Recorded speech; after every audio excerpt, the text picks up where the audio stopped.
Welcome to High Truths on Drugs and Addiction, where national experts bring you facts and answer your questions. I'm your host, Dr. Oneet Lev, an emergency and addiction doctor who has worked at the White House and still practices on the front lines. Right here on High Truths, you will learn from experts, hear stories from the emergency department, and listen to people who have struggled from addiction. Each episode, we will answer questions from you, our listeners. To learn more about the show, submit a question, access educational material, or even take a quiz, you can visit us on hightruths.com. Hi, everyone. I screwed up. I admit it. Early in my career, fresh out of medical school and in my residency in emergency medicine, I was told, you and your colleagues in emergency medicine are undertreating pain. That was considered the biggest problem in our specialty. There were doctors older and wiser than me who said this. And so when I served as vice chair of the Council of Legislation for the California Medical Association, I followed this expertise. We were told we must pass legislation to mandate pain education for all physicians and eliminate triplicate prescriptions that were a roadblock to prescribing stronger opioid prescriptions. And we did that. I caved. And I also became one of the first to be more liberal to prescribe opioids. There's no doubt that I was one of the many physicians who, with good intentions, wrote prescriptions for opioids that ended up doing harm instead of good. But then it became ridiculous. In 2013, I counted 20% of all my patients in the emergency department were there to get opioids, all with a variety of different excuses. I started to wonder, why was only the oxycodone pills falling into the pool and never the amoxicillin antibiotics?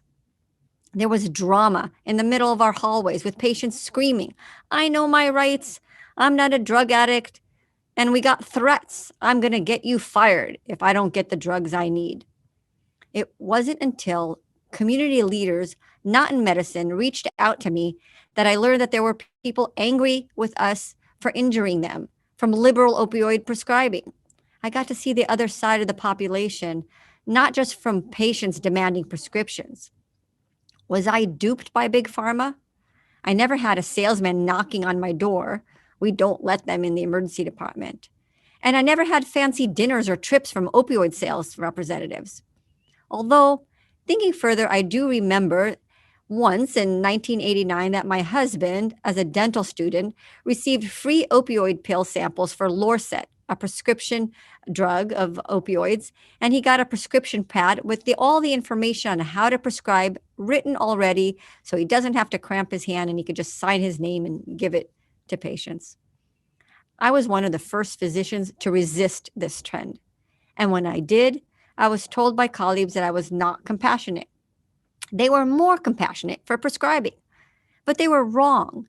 They did not see the death toll from the medical examiner's office. They did not talk to mothers who lost their sons or daughters from a prescription that was written by a doctor who thought they were being compassionate. Dr. Jessica Andrusaitis has a related question to High Truths. Hello, my name is Jessica Andrusaitis. I am a recent graduate from an emergency medicine residency training program. I'm currently doing a fellowship in multimedia design, education, and technology at UC Irvine, and I have a question. Pharmaceutical companies should have public health interests as their primary mission on the one hand, but they still have, as we all know, a drive for profit on the other hand. The opioid epidemic highlighted how corruption of money over health can cause an epidemic. How do we prevent something like this happening again in the future? Wow, Dr. Andrusaitis, that is an insightful question. And I wish I was thinking like that at the beginning of my medical career. To answer your question, I have the perfect high truth experts. Gerald Posner is author of Pharma, Greed, Lies, and the Poisoning of America. He's an award-winning investigative journalist and New York Times best-selling author. Pharma gives a withering and encyclopedic indictment of the drug industry. Posner is a graduate in political science from the University of California at Berkeley and law degree from Hastings Law School. He did pro bono work for several years on behalf of twins of Nazi experiments at Auschwitz, which led him to write his first book in 1986, Mengele, The Complete Story. Over time, Posner went from being a Wall Street lawyer to being a best-selling nonfiction author. He works with his wife, Trish, and has been a contributor to NBC, the History Channel, CNN, Fox News, CBS, and MSNBC. Gerald Posner, welcome to High Truths. Great to be with you. It's a real pleasure to get a chance to talk to you and your listeners. And Gerald, your book, Pharma, is really an encyclopedic history of the pharmaceutical industry. And reading Pharma took me down memory lane of my own career as a physician, chapter by chapter, from antibiotic resistance to betadine scrubs, AIDS, insulin, swine flu, and of course, the opioid epidemic. And Pharma was clearly a huge undertaking on your part. What are some of the hidden realities you uncovered in Pharma in your investigation? Yeah, I mean, I think that it turned out to be the history of the pharmaceutical industry a more nuanced, although the subtitle says the greed lies in the poisoning of America, it's not quite as simple and straightforward as that. I mean, there's some tremendous innovation and brilliance that takes place sometimes in the laboratory.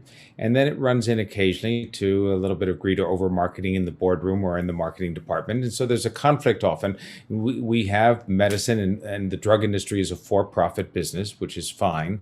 But in the US, we have it almost in some ways in a no holds barred situation, meaning that we are the only country on the planet, as you well know, that allows drug manufacturers to set their own prices with they have unbridled authority to do that. If they set it too high and insurance won't cover it, then it won't be a successful product. But the government doesn't come in and regulate that. There's no negotiation over that price as there is in other countries with medical bureaus or national health or different situations. So we have an industry that on the one hand is at the intersection of public health, delivering a product that's so important in many cases for terminal illnesses and for helping people with chronic diseases and saving people with infections. And we know it better, can't know it any better than with vaccinations in a pandemic as we have now with COVID. But at the same time, sometimes is overcharging or ignoring accumulating side effects as they start to compile and has a little bit of loose regulatory ability from the FDA. So there are these conflicts time and time again that shake public confidence. And that's why I find it such a fascinating history, because it is a bit of brilliance and medical discovery and things that we rely on and need at the same time that it runs into a wall occasionally and makes us shake our head and wonder what can be done to make it better. What are like the key? I don't, there were so many different drugs. Which one of those really stood out for you the most, as showing like here's a best example of a problem?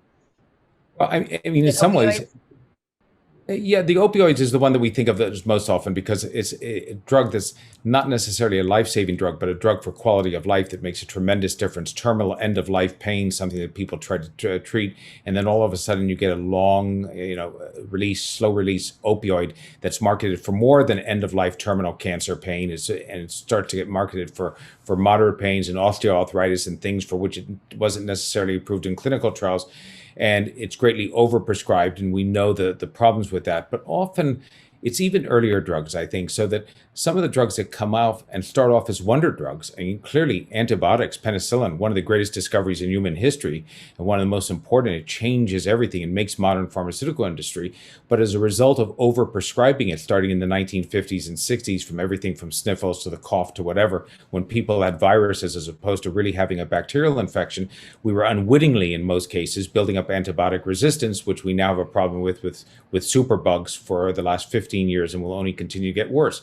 Even on things like the first lifestyle drug, let's say in terms of an oral contraceptive, when Cyril ends up coming up with the drug in 1960 that's fantastic and gives women reproductive control over their decisions about whether they're going to have children or not, they then hide the accumulating evidence of blood clots and uterine cancer that are coming in, and it's not for 15 years until that becomes public. So there's a drug that should never have had any problem associated with it, but when it does, they don't aggressively tackle it. They try to hide the information. The same thing happens with hormone replacement therapy in the early days with Wyeth. So you can go through a series, benzodiazepines, wonder drug in terms of being a mild tranquilizer that's going to help a lot of people. But what happens? We tend to overuse things that are the wonder and make top drugs. It becomes a best-selling drug, then it gets diverted a little bit to the black market, and then people use it too much. Same thing happens with diet pills in the 60s and diet clinics run by doctors. So, when you say a single drug, it seems to me that part of the pharmaceutical industry's history is coming up with a drug that often is a life-saving drug like an antibiotic, or a lifestyle drug that is very important like an oral contraceptive, and then something goes wrong, and either in terms of overprescribing it, using it for too many purposes, or ignoring some of the side effects that come back in, and what starts out as a wonder drug, like with Valium, for instance, becomes a nightmare 15 or 20 years later, and that's what's happened with opioids as well. Yeah. You bring up the point with all these drugs is we tend to be a pill happy society, Americans more than other countries. Didn't you see that? Yeah, I think that's true. My wife Trisha is also an author and researches with me, and she's British. So she they have a thing where they don't like taking tablets, as they call them. At often, oh, you're taking a tablet for something. I understand that, and I think, years ago, she has an increased risk of breast cancer in her family. All the women in her family have had breast cancer. So she went through menopause. She didn't take hormone replacement therapy because it increased her chance of having an estrogen based tumor. But as a result, she had to do a lot of things to try to control hot flashes and other items and herbal remedies and in meditation and exercise. For most people, if you showed them what Trisha had to go through, or you said to them, by the way, here's one pill, HRT, take that and you'll be fine, people are going to take the pill. They look for the simpler way. And one of the great benefits that I think the pharmaceutical industry has is they can offer a one pill solution. Now, with that solution comes, of course, a list of side effects and interactions and counter interactions with other drugs. But if you're trying to lower your cholesterol and somebody tells you, by the way, you need to lose 20 pounds, by the way, avoid the fried food and forget about the nitrates and don't have too much barbecue. Somebody else says, by the way, why don't you just take this pill and you might be able to lower your cholesterol and still eat all the junk you want. People tend to do the latter. So the one pill offering, I think, is very seductive for a lot of people, especially in this society. It's a simple fix, and pharma plays to that very, very well. And it starts in childhood. I mean, as soon as your child has a little cough or sniffle or something, you need to give the child something instead of giving it its course. And by the way, Trish, I'm just like you. I don't need to take any pills. And by the way, that's contrary to how I was taught in medical school. It's like you reach that age, you need to have this hormone replacement therapy, and that was standard of care. And so I'm actually bucking, the system by not doing that and questioning that. But your book, Pharma, is really amazing. I encourage all listeners to read it, really learn about the fascinating history of all prescription drugs and the industry. It's in depth and detail and amazing. I want to give you a question from one of our listeners, Dr. Jessica Andrusaitis. She's a High Truth listener and has a great question. He says the pharmaceutical companies have public health interest on one hand, but a drive for profit on the other. And the opioid epidemic highlighted how corruption over money, over health, resulted in tragedy. And how can we prevent something like this happening again? What are the lessons that you learned for Dr. Andrusaitis and my medical colleagues as well? Yeah, no, I think it's a great question. And, it's an unusual business, remember, in the sense that this is the only business that I know of in which the manufacturers of the product are not selling directly to the end consumer. The end consumer in this case are patients. They have to go through you, the doctors. So they can't just go ahead and they can advertise to us directly since 97 with direct to consumer advertising, but they can't sell to us. So they have to convince you, the doctors, to prescribe it. Then they have to advertise to us. So we will go in and ask you about the newest, latest, and greatest, and you'll prescribe it to us. And I think that there are instances in pharmaceutical past that are admirable in which profits were made, but they didn't become the dominant item that you were chasing. They weren't the top priority. George Merck, the great grandson of the founder of Merck, had told a graduating class of doctors in the 1950s that if you follow medicine and you put patients first, the profits will follow. Now, that was viewed as sort of an antiquated view, but Merck was a very successful company. Roy Vagelos, who was a doctor he ran Merck, gave away a medication for river blindness to the third world that a lot of people thought for a public company was a crazy thing to do because it was millions of dollars in cost. Why would you create a medicine and then give it away? He did that. Not everything's about profit. But then you get the other side of the case in which you get like the Sackler family, who are the private owners of Purdue Pharma, with their blockbuster drug OxyContin. And there's a case in which they sort of keep hitting the sales team and the detail people, the men and women going out to visit doctors to increase their numbers and increase the numbers that they're selling and show how they're able to get more and more prescribed and sort of have the number of pills that are given for specific areas multiplied by times, not worried about the patients as much as they are about the bottom line.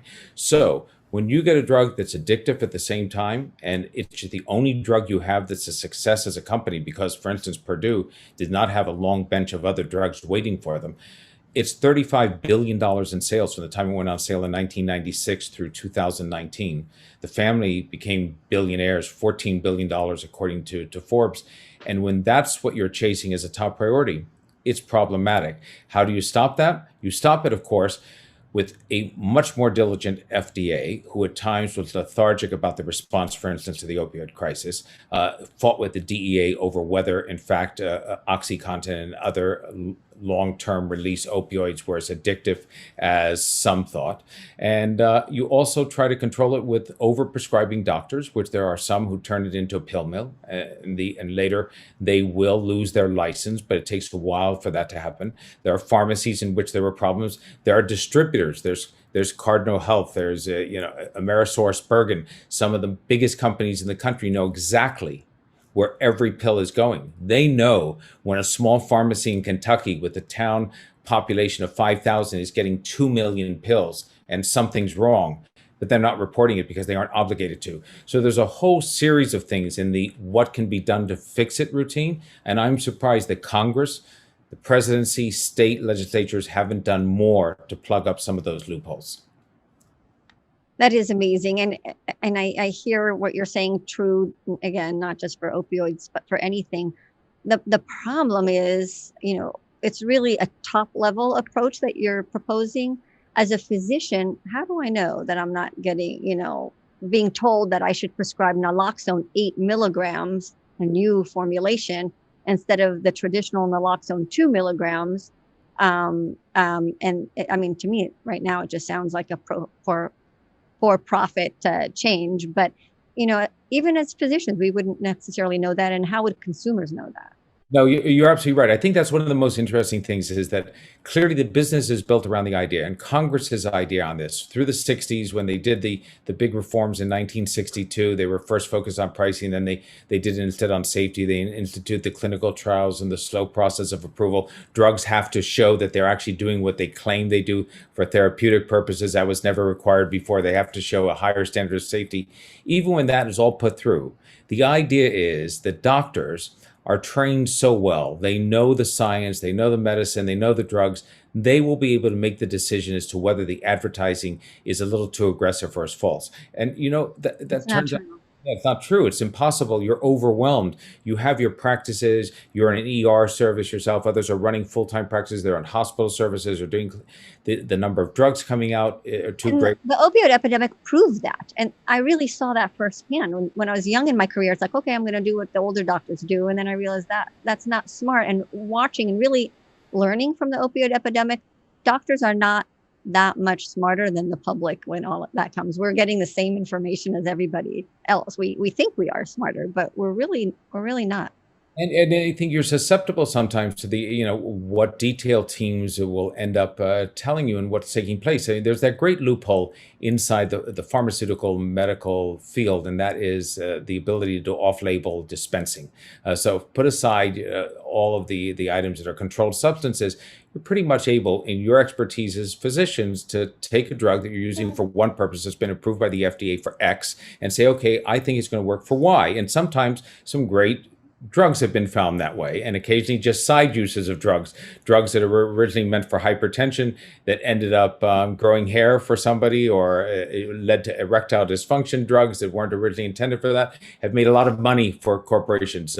Botox is a perfect example of a drug approved as an orphan drug for a very small purpose for involuntary eye twitches. It later becomes a cosmetic drug for Allergan and makes them billions of dollars. So all that aside, sometimes you will pick up as a physician the off-label use of a drug that's becoming popular. You become, in essence, the test field, the clinical trial in an ongoing way for the pharmaceutical company who takes great interest in watching it, but they aren't necessarily going back to the FDA and asking for that. And I think that's what's so interesting is that the drug companies realize that they can't really come into you and say, by the way, don't do the 2 milligram dose, do an 8 milligram dose. It's turning out to be more effective. If they want to do that, they should be going back before the FDA with a clinical trial, getting approval for the new dosing, and then coming to you and saying this is the dosage approved. So I found that particularly happened in the opioid crisis, for instance.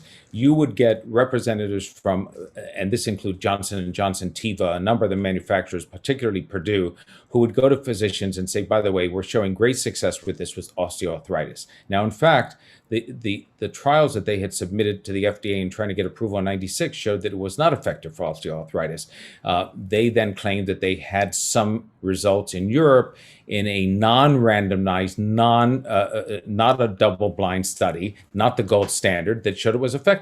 There were physicians who listened to that, but when you actually dig under a little bit underneath the hood, you find out there's very little evidence to support it. So the drug is getting prescribed for osteoarthritis, even though the FDA hasn't approved it. The company can't go back to the FDA for approval because they know they really don't have the scientific studies to do it. Yet still, they're pushing the envelope by telling physicians that, and you don't have the time as a physician to go out and do your own independent research on top of that most of the time. So you might rely on the word of a pharmaceutical rep if you happen to otherwise trust them. Right. Or actually, mostly, I rarely have contact with pharmaceutical reps, and we don't let them in the emergency department for majority of, I think, probably all of my career. But it'd be like another colleague who may have then heard it from a pharmaceutical company, so it goes that way. And off-label use, it's important. I'm trying to think, coming to mind right now, what I used yesterday as my last shift is I'll use Haldol, or as I prep cannabis hyperemesis syndrome, and it works. So I mean, That, sometimes we need to do that, and it's great to be able to. that's right. And I think you in the ER departments often, you're the front lines. I mean, pharmaceutical companies understand this, that the off-labeling use is very, very important. So I tend to think that for the most part, that works very well. But it sometimes gives the company, so I mean, for instance, Allergan and Botox is a good example. It happens to fall into that unusual category that you're so well aware of an orphan drug. So originally approved as an orphan drug. I like the idea of orphan drug statutes. In the 1980s, Congress says, hey, you know what? There are these small patient populations that have rare genetic diseases, and no pharmaceutical company is really making a drug for them because it's too small. There's not enough profit in it. We may be talking only a few hundred people, a couple of thousand, in some instances even less. So they passed the orphan drug law in order to encourage companies to focus on these small drug populations by giving them tax incentive tax credits, a longer 7-year period on top of the regular patent, an expedited process for approval before the FDA. All of these things sounds good. And it is for the most part, but companies learn after a while how to, what I say, game it. And Allergan's a perfect example. They do nothing illegal. They just know where the lines are for pushing it forward. So they originally get Botox approved for as an orphan drug for this involuntary eye spasm, and then they get another orphan drug approval for it a couple of years later on a similar item with sort of involuntary spasms at the throat. They've moved it along, and then when some doctors notice that in their patients there aren't as many crow feet or wrinkles around the eyes or at the forehead, and it starts to be used off-label for cosmetic purposes, Allergan doesn't go for 10 years before the FDA to get an approval for that drug, but nearly 80% of the profits from Botox were coming from the off-label use, which is an astonishing amount.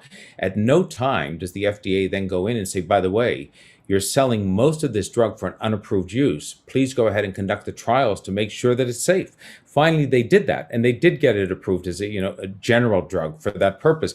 But I do think that one of the things that's missing is if you're using it off label, let's say using Haldol, for instance, as you said on this, when it comes to cannabis, the problem with cannabis, if that became widespread use and the companies manufacturing Haldol were making 3/4 of their revenue from the off label use, at some point the FDA has to say to them, you need to come before us and show us the evidence that this should be an approved use, if that makes sense. Yeah. Yeah, that's very interesting. And you highlighted at the beginning when we started to talk about the ridiculous price gouging of pharmaceutical drugs in the United States. When I worked at the White House, I realized that federal workers have really the best health insurance in the country, and that's not available to the average American. As a federal employee, for example, I had needed an asthma inhaler and it was for free. But as a physician purchasing my own health insurance, that same inhaler would cost me more than $50 at a local pharmacy or $10 if I bought it at Canada. So you kind of explain, but can you go again? And I know that in your book you have even way more egregious examples of the astronomical drug prices in our country. So some of it has been, I mean, it's unusual in that the very same drug in the United States will always cost more than the very same drug abroad. I know that's hard to imagine. It sounds like an overstatement because you think there must It's be. absolutely true. I've done that with my own medications. It's ridiculous. I don't understand. And as a matter of fact, even victims of the opioid crisis are sometimes surprised to find out that they may pay more for OxyContin in the United States than their neighbors did in Canada or the UK or anywhere else. So even when it came to something like OxyContin, which you would think is a very inexpensive generic, oxycodone is the active ingredient inside. It's not an expensive drug to manufacture, but still is priced at a higher price point here.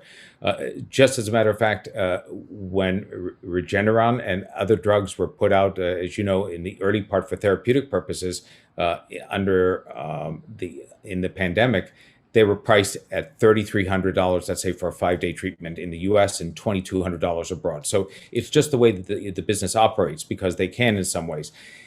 One of the things that's boosted prices in the US is that we have these unusual middle strata called pharmacy benefit managers that exist nowhere else in the world except for here. And when I say that, I don't mean just a couple of individuals who are doing paperwork. They originally started out in the 80s as almost what I call payroll processors. They went to big companies like IBM, Ford Motor, and others, and they said, by the way, managed insurance is coming out, insurance companies in that.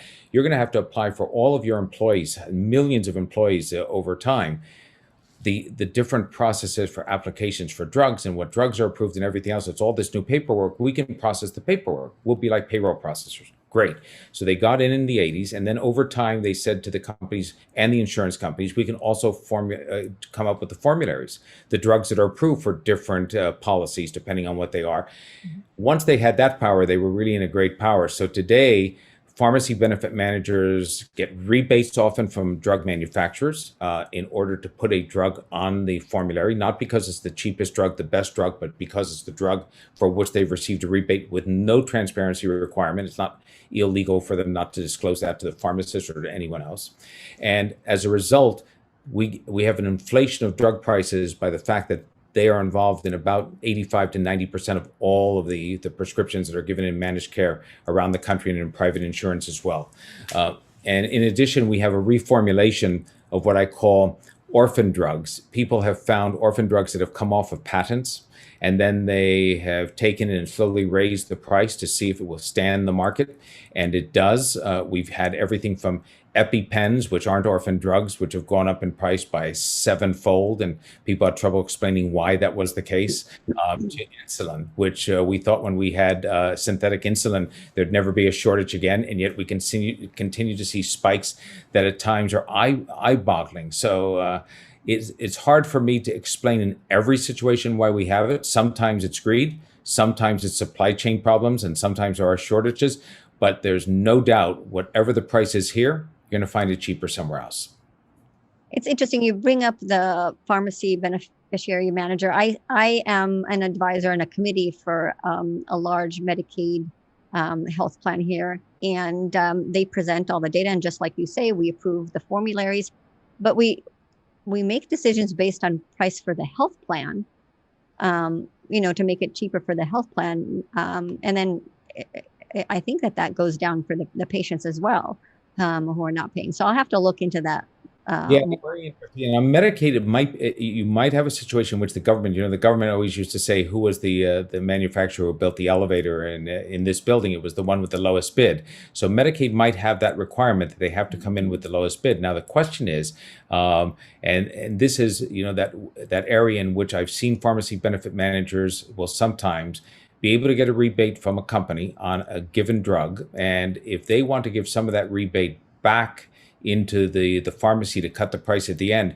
they could take a drug that's slightly more expensive than the lowest price drug and make it competitive in terms of a rebate. The company would essentially be Yeah, subsidized. we do that. If we're getting a rebate and the overall price for the health plan is lower, we'll use that one because it's whatever's best for the health plan. That's fantastic. And if that was done around the country in terms of private plans as well, it would be a home run. It would end pharmacy benefit managers as a practical matter for the control that they have. The people who are in what I call the line from the manufacturer all the way down to the patient in terms of finally getting the medication dispensed, the person in the profit line there who's at the greatest disadvantage with pharmacy benefit managers is the pharmacist, believe it or not. Pharmacies today are basically these large retail chains, but community pharmacists, of which there are about 22,000 still left in the US, they often don't know what the price is being paid for a particular drug or how much the rebate might be. They are gagged still in 19 states. They used to be gagged in all 50. They're gagged from telling a patient who walks into their pharmacy and goes to fill a prescription with their insurance that if they paid a cash price for the very same drug, it would be less than what their copay is. So you walk into a pharmacy, your copay is $40. If you paid cash on that, I know it sounds absolutely crazy. How could your copay be more than cash price? But it happens sometimes. The cash price might be $28. The pharmacist is barred from telling you that the cash price is less. To me, that's absolutely crazy. And that's a great consumer tip for our listeners. If you go and you're paying whatever $20 copay for your medicines, but if it's for like amoxicillin or doxycycline, it may be actually cheaper just to pay for it in cash. And Dr. So interesting you say that. One of the things I'm glad you mentioned that because I should have said, although the pharmacist is banned from telling you, they can't volunteer the information. They have to tell you if you ask them. So that's truly a case in which being an informed consumer is wise. And there's nothing to be embarrassed about. We're all trying to keep the best possible prices for the medications we have to take. You have to be foolish not to do so. So if you ask the question, by the way, would a cash price for this, not putting it through insurance, be less than my copay? The worst thing that you get is an answer that says, no, your copay is less, which is fine. At least you've checked. The pharmacist is going to know you were savvy enough to ask. So you should definitely do that. I agree. Yeah, I mean, I pay cash for all my medicines because that's the kind of plan that I have. So I'm always looking at that. Um, let's talk about trust. The stories that you uncovered in pharma foster kind of a distrust. I mean, the system is good, actually, but not perfect. But what happens that people don't know what to believe. And now we're in the COVID pandemic, and it's a great example of Americans divided and like trusting the vaccine. Should I trust it? Should I not trust it? Um, and you could see how that could happen. And I have to say, I'm very much in favor of the COVID vaccine. It's not a political issue; it's a life and death issue, as far as an emergency physician telling you that. But you talk about vaccines and problems with that in pharma. Can you and your wife Trish did? And I'm sure you got your COVID vaccine. Right. As a matter of fact, so it's so interesting you say that. I write in the book about problems with vaccines, and we actually have a chapter called the swine flu fiasco about 1976, when the government thought that they were going to have an outbreak of the very, very same virus that had caused, the great flu epidemic of 1917-18. It turned out not to be the case, but while they were worried about that, they had four pharmaceutical companies get together and produce enough vaccine to inoculate 40 million people before they canceled the program. And those companies wouldn't give the vaccine over to the government until they had a guarantee that there was a reasonable profit, and on top of that, that they were free of any side effects that were caused or any lawsuits that came. And eventually, those did come, as you know, when there was an increase, a bump up on Guillain-Barré, which is sort of a rare neurological disorder that was increased. We found out later when that vaccine was given. I understand that vaccines always have some side effect potential. These vaccines were done very fast but very thorough, and you sometimes want a longer period where you can look at the clinical test for a year versus 6 months.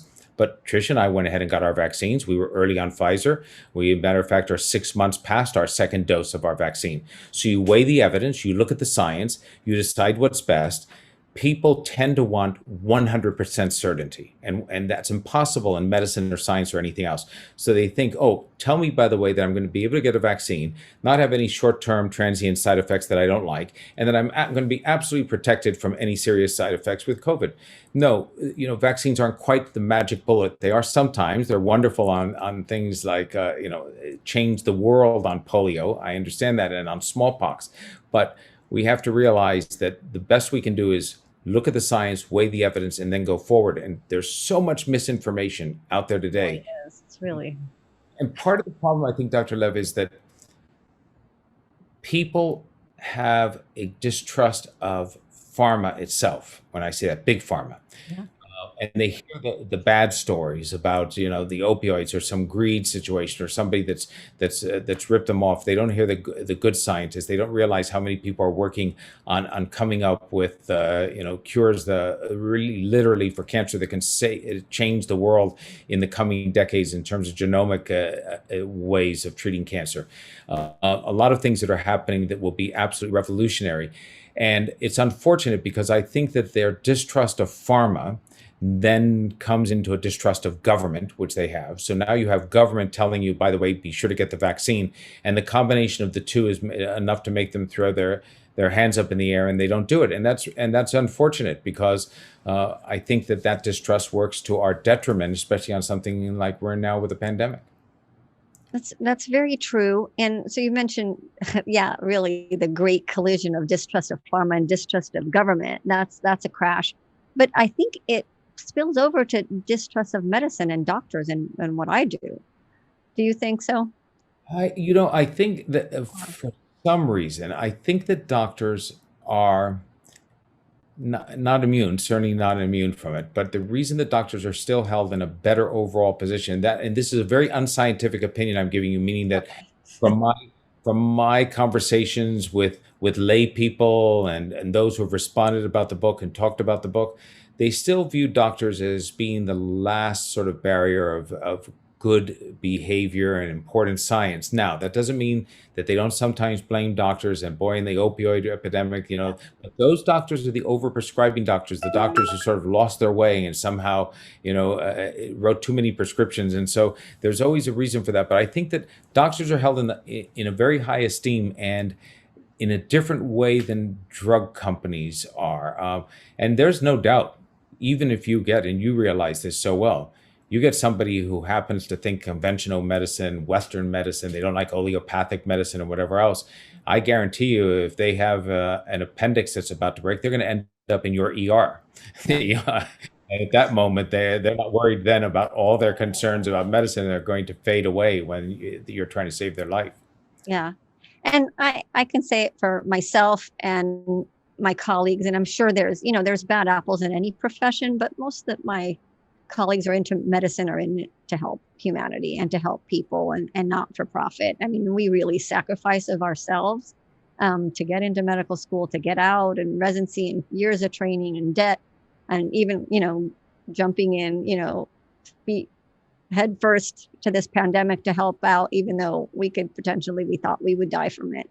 I think most of my colleagues are like that. And we're there to protect the public as best we can, but we don't always have the right information. That's true. I think that's absolutely true. And it's very interesting that, in some ways, and there's always the counterexample, but the three Sackler brothers who founded Purdue Pharma were all doctors. They were psychiatrists, but they were very smart. They were physicians, and they never really practiced. They went into medical advertising. So it was There were physicians that were businessmen. They weren't clinicians. That's right. one on one. There's a major difference on that. Uh, and then occasionally you will have the clinician who sells out for the wrong reasons. And the example of that is a doctor in their 60s who was a leading gynecologist in New York, Robert Wilson, who ended up writing a best-selling book called Feminine Forever, in which he described his mother as a eunuch from having a lack of estrogen during menopause, and said, by the way, you can change your life by taking HRT. It will keep your hair thick and your skin young and keep your sexuality going. And that book became a massive bestseller with over 1 million copies, and probably was the single greatest proponent for the sales of Cyril's HRT in the 60s. We didn't know for a decade that that book and his office and his work was subsidized secretly by Cyril. So, okay, wrong thing to do. But when that happens, a doctor like that, when exposed, then hurts far more than just his own reputation, but hurts the entire profession. And that's what's unfortunate. You say a few bad apples. I agree with you, a small minority, but like with every profession, whether lawyers, writers, journalists, whatever else, it's the bad ones that you sometimes come to the forefront. Yeah. You mentioned the FDA and the things that the FDA needs to do better. There's been some corruption that you talk about in the book within the FDA, but I have to tell you that as a physician, I have to trust them and their approval medicine. Otherwise, my whole profession and what I do is gone. So I actually think they have the best that the world has to offer. And something has an FDA approval, even oxycodone or hydrocodone, that's better than going to the streets and buying God knows what people are doing. One thing, So I completely agree with you. No, the FDA stamp of approval is critical, no question about it. The I my complaint for the FDA isn't so much as corruption. I don't view it as that. Yes, there's a revolving door that takes place, and sometimes, as with the case of OxyContin, the officer that approved OxyContin in '96 and gave it a really rather extraordinary language in terms of the belief that maybe a delayed release opioid might be less addictive than one that was immediate absorption.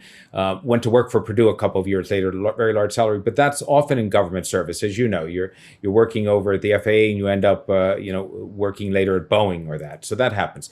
And it's not so much as corruption with under the table, it's that I view the FDA as overwhelmed in terms of the numbers sometimes, the number of drugs that are being submitted, the amount of information that's being submitted, the paperwork that comes in, plus their obligations of keeping track of the laboratories and manufacturing facilities in other countries that are producing generic drugs in India and China. They have so much on their plate. And notwithstanding their budget and the amount of people that work there who are really well dedicated and try their best, it's hard to keep up with the private enterprise of the pharmaceutical industry. So I often think they're doing catch up. They do the very best they can, and that stamp of approval is critical. I agree with you. But they are up against it sometimes, against drug companies that are pushing very hard for an approval, it's a great not a conflict is the wrong word, but it's a high pressure bureaucratic pipeline they're going through. yeah. And again, I think you make good points that we can definitely make a system better and protect the public better for that. But what we have right now, when you have a FDA approved medicine and a warning labels and all that, I count on that. And I think it's the best our world has as far as doing studies and approving medicines. And so when I write a prescription and I give it to you as a patient, you go to the pharmacy, you could count on that Yeah. and that information behind it. No, and here's one of the things I wish. Okay, so if you say to me, "What's your wish list? What would you like to see done?" Yeah. So my wish list would be that the FDA today, nearly half its budget comes from what are called these expedited fees that drug companies pay. They come in and you could pay a fee now as a drug company. It's very expensive. It puts you on a faster track. It used to be very hard to get on that faster track. So it expedites everything across that's a fantastic thing. But I'd prefer to see that part of the budget, 18, $17 billion, be part of the budget from the federal government so that nobody got fast tracked unless it was a life-saving drug. Does that make so that essentially the FDA didn't have to depend on drug companies paying them the money to expedite the process? They'd have their budget without that. They could still expedite those instances that were important, but you couldn't expedite everything just by writing a check for it. That's a small difference. It may not change the world as we know it, but it would be nice. It's never going to happen. Bureaucrats in the federal government don't want to give you extra money for your budget if they don't have to. So if the drug companies are paying for half your budget, they're happy to have that happen. I just don't know necessarily if that's always a great thing. Yes, or at least have some of that money go for oversight, not just for that Right. expedited drugs. Um, your last chapter of Pharma is titled essentially a crime family. And that makes me think of the transition that we could talk about from pharma to analogies of big pharma to big marijuana. So John Stewart, CEO of Purdue, who makes oxycodone, is now banking on medical marijuana. And the public, again, I think, is being sold lies, greed, and poisoning. And really, every day, every shift, I take care of patients with marijuana poisoning, psychosis, vomiting, cardiovascular collapse, lung injuries. It's really a public health disaster. And yet it is now being pushed on our society. I see the same reliving history of the same thing we were doing with opioids and tobacco, we're doing now with marijuana. Boy, I have What to do you tell think? you, you're singing to the choir here with me. Sometimes people say, what do you think's coming up as the next? You can't tell. If we could always predict it, it would be different. If you knew after benzos in the '60s or diet pills was going to be, opioids, you don't always know. But marijuana seems to be. It will be the one that in 5 years or 10 years, you have politicians sitting back and saying, "Oh, how did we get to this point?" And not only do you have the approval for I medical hope marijuana, it's 5 or 10 years. I hope. as opposed to even longer. You're right, but there's something interesting, and this. It's the last chapter I talk about what's coming next, but in the first couple of chapters, it's about what I call the Wild West days of drugs, where there was no AMA and no FDA and no federal oversight. Anybody could sell any nostrum for any purpose, and everything was legal. So you had opioids legal. I mean, Bayer had their trademark name in terms of heroin, which was supposed to cure morphine addiction. Barbiturates were fine. Phenobarbital was sold over the counter. Cannabis was available and put into a whole series of products as well. We know the effects of that. We saw what the addiction rates were and the crime rates that went up in the late 1800s and the beginning of the 19th, 20th century, when we had a whole host of addictive drugs, including cannabis, that were used in all types of products for every purpose. And now we're back to the stage where with cannabis, we're going from having it as a Schedule One drug, saying, okay, it was overscheduled, to saying it's good for everything. And not only is the medical marijuana, I think, a problem, but in your ER, I'm sure you're ending up treating patients who come in who are victims of too much recreational marijuana. So there are states that are approving recreational use with the only idea being that it's going to bring in revenue for the states and it can't be that bad. And you know what? It can be that bad, but Oh my God. unfortunately, society, we're going to have to learn that. Yeah. Absolutely. Thank you for saying that. And I definitely see us. And I think it took us 100 years. I mean, you're the historian, but from first knowing about the harms of tobacco to banning it. So I'm actually hoping for 50 years with marijuana. I understand, and the thing that's quite interesting is that I mean, if you follow the money as I try to follow it often, I mean, what do you have? Philip Morris is in a declining business, Altira as it's called. They understand that cigarette consumption and smoking is going down. They still have a large profit margin, and what did they buy a couple of years ago in Canada? The largest cannabis production company in Canada for a few $1 billion. So when I see a big tobacco moving toward what could be big marijuana or big cannabis, I think to myself, they understand the power of a product that can be physiologically addictive, and they're moving toward it. Yeah. And as a physician, I feel like that's, I don't know, beyond mean. I mean, the people that I see, they don't know that. They don't, they're used as a pawn for profit, and they're in misery in the emergency department. It's terrible. The, Um, Yes, and if I could say one other thing, it's very interesting that I think that one of the things that often leads to the most problematic drugs, and whether it turns out to have been benzos in the past or the And by the method. way, it's not benzos in the past. We're also seeing it currently. Huge Amazing. addiction to Xanax. When I say that, that's you're 50% of all the deaths of benzos are from Xanax. We don't, and they're not being prescribed as the FDA intended. yeah, Yeah. very interesting. It's a very good point. I think of benzos as a 60s and 70s problem. You're absolutely right. What ended Valium's reign at the top was all the bad press it received and the advent of Xanax. Yeah. The fact that Xanax came out when the DSM was changed as well on that year to include panic attacks. And so they were able to say as that company, oh, we also treat panic attacks, which expanded the market for them tremendously. But you're right. So those problems continue. But one of the things I think that happens in the beginning with the drug that later becomes very problematic is that the public, in particular, and sometimes the prescribing doctors, view it as having a much more benign profile. So, compared to Thorazine and compared to the drugs that had preceded it, uh, Librium looked like a piece of cake. What could possibly go wrong? Well, we know what goes wrong over the long term with too much use. But I think that you underestimate the effects of it, and then as a society, by the time you realize what's happening, the regulation of it becomes difficult because there is misprescribing and there's also diversion to the black market. And when that starts to happen, it compounds the problem. I was just reading the other day an article about in California the difficulty of the illegal pot market and the number of times they have seized large growing plots. Now, you would think in a state that has recreational marijuana and medical marijuana approved that the illegal market would go away, but no, it's still there. It's just competing for potency and price against what the legal taxed market is. So, It's there's actually bigger. It's bigger than the legal market. still amazing, right? Yeah. It's interesting when you talked about Librium. One of my medical publications was what I call the death diaries, looking at everyone in San Diego County who died from medications and evaluating that.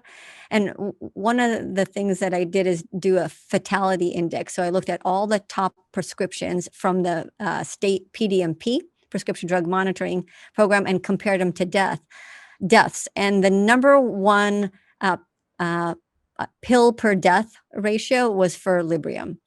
Not necessarily because that drug is so bad, but probably because of most people who get that have severe alcohol use disorder and may take alcohol with whatever else and end up dying. But I think that I thought that doing that study is invaluable because that tells me that's the most dangerous. Yeah, no, that's very interesting. You say that. And as a matter of fact, one of the things, and this, I discussed this in the book, is that Purdue, for instance, escaped some of the early attention that was being placed on it by the Drug Enforcement Administration. This is about 2000, 2001. The DEA had decided to go ahead and get from these 59 different counties around the country autopsy reports of people who had died from drug overdoses and see if OxyContin played a role. And although they then classified them by OxyContin certain, OxyContin possible, undecided, even on those that they were convinced were OxyContin certain because the levels of OxyContin were high enough in the bloodstream to the exclusion of other drugs, the Purdue successfully argued across the board because there's, as you know, always a mixture. It's very seldom that you find somebody just with the one drug in their system. Right. So as a result, the minute you would have alcohol involved at the same time, maybe there was Librium or Xanax involved. So you have, more, respiratory suppressants in the entire mix. Purdue would say, well, OxyContin might have been one of 4 drugs they were using, but we can't be sure that was really what caused the fatality.